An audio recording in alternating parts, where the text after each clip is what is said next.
प्रिय छात्र छात्री तुम दशम श्रेणीर आसंता काली संस्कृत एवं हिंदी परीक्षा अच्छी आम थार्ड लांगुएज अच्छी थार्ड लांगुएज रे आमर अनेक प्रश्न गुड़ी आमती कि 5-6टी प्रश्न रही टोटाल करी ये तुम भल भाव में लिख तुम 100 to 100 मार्क निश्चित भाव में हेब।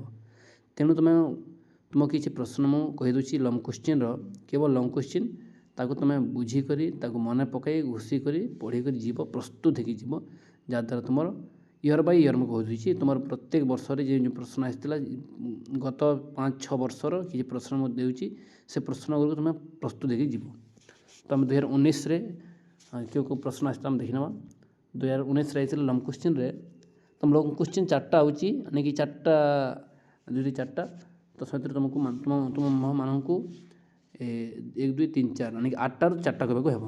तो प्रथम प्रश्न आसला कि अथवा देसी फिर आई देसी यानी 4टा क्वेश्चन 1 नंबर 4टा क्वेश्चन देसी 4टा क्वेश्चन 2टा क्वेश्चन करवा अथवा अथवार गोटे गोटे तो ये आला कि आसला कि रामायण सीता कथम उपदिष्टा तो रामचंद्र सीता को किपरि भाव में उपदेश करते तो सेटा आम जो से वनगमन समय सीता वनगमन पाठ अच्छी पाठ पढ़ी 2टा प्रश्न तो से समय रामचंद्र सीता को केमी भाव में उपदेश करते कि तुम ये रह माँ बापा सेवा कर मत बनवास मुझे एकाकी बन को जी से कही सेटा ये विस्तृत भाव लिख जमी 5 मार्क मिल पारे आ सुंदर भाव लिख।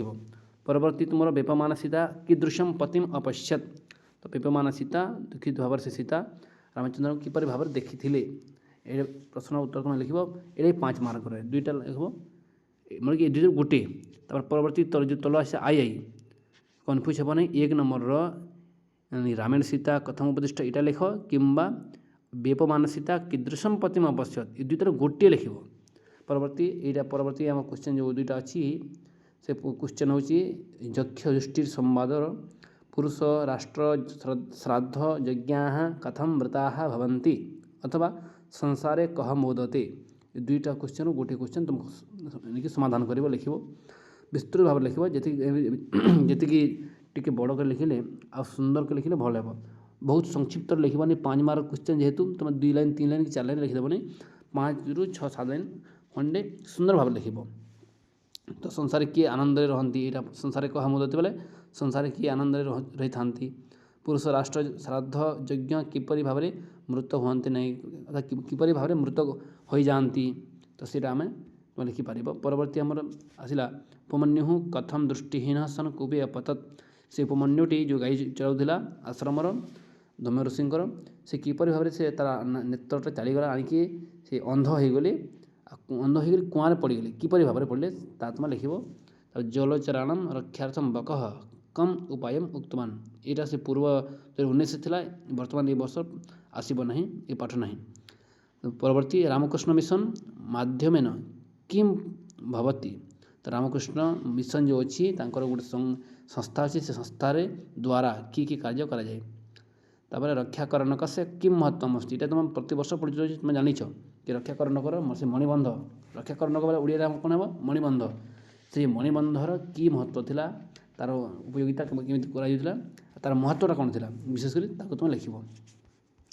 परवर्ती आसला 2020 मसीह क्यों प्रश्न पड़ा आम ये देखीदे 2020 मसीह तो 2020 मसीह आमर ये कि तद एतत् स्वर स्वच्छतयं वर्तते भगवन्तं दृष्टवान अस्ति तापर तले गोटे अच्छी अन्नाद भवन्ति भूतानि यहाँ तुमको निज भाषा किसी किसी अर्थ लिखा अच्छे अन्नाद भवन्ति भूतानि ये तुम जान भौतिक पर्यावरण पाठर कि अन्न द्वारा भूत मानकर भूत बोले जीव मानकर उत्पत्ति होते अपरकम ते क्रीडनकम दास्यामी अपरकम ते ये सब तुम विस्तृत कर लिख विद्या प्रवसदन मित्रम रेखांकित पदम अर्थ माने कि अर्थ लिखा अच्छी।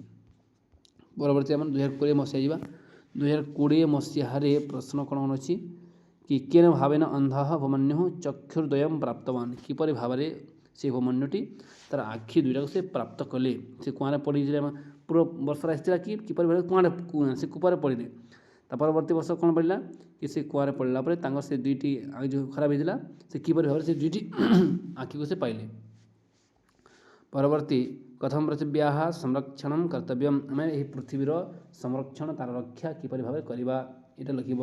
ବିବେକାନନ୍ଦ କଥମ ବିଶ୍ୱ ପ୍ରସିଦ୍ଧ ଅଭବତ୍, ବିବେକାନନ୍ଦ କିପରି ଭାବରେ ସେ ବିଶ୍ୱରେ ପ୍ରଖ୍ୟାତ ହେଲେ, ବିଶ୍ୱବିଖ୍ୟାତ ହେଲେ, ବିଶ୍ୱରେ ସେ ଫେମସ୍ କେମିତି ହେଲେ ତାକୁ ତୁମେ ଲେଖିବ।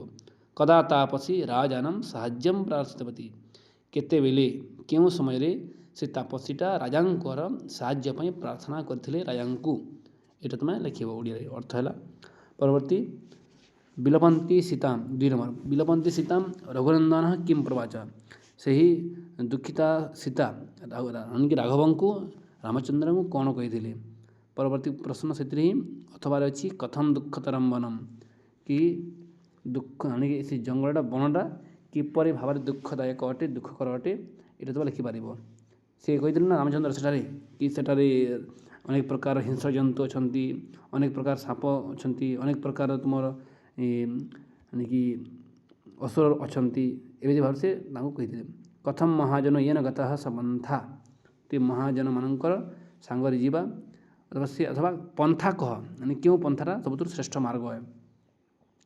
ତ ସଂସାରରେ କିମ୍ ଆଶ୍ଚର୍ଯ୍ୟ, ଏଇଟା ଗୋଟେ ପ୍ରଶ୍ନ ପଡ଼ିଲା କି ସଂସାରରେ କେଉଁ ଜିନିଷଟା ସବୁଠାରୁ ଆଶ୍ଚର୍ଯ୍ୟ ବୋଲିକି ଯୁଧିଷ୍ଠିରଙ୍କୁ ପଚାରିଥିଲେ ଯକ୍ଷ।